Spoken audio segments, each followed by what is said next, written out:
In today's video, I'm going to show you how to authorize Microsoft Outlook email access in Hermes Agent.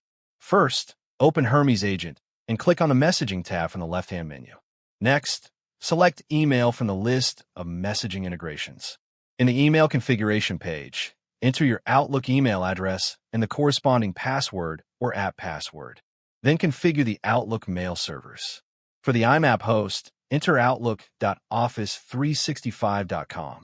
For the SMTP host, enter smtp.office365.com. Once you've filled in the required fields, click Save Changes and enable the integration. Hermes Agent will then connect to your Outlook mailbox using the IMAP and SMTP settings you provided. To verify the connection, send a test email or ask Hermes Agent to check your inbox. And that's it. You've successfully authorized Microsoft Outlook email access in Hermes Agent. Thank you for watching this video. Please feel free to use the affiliate link in the description.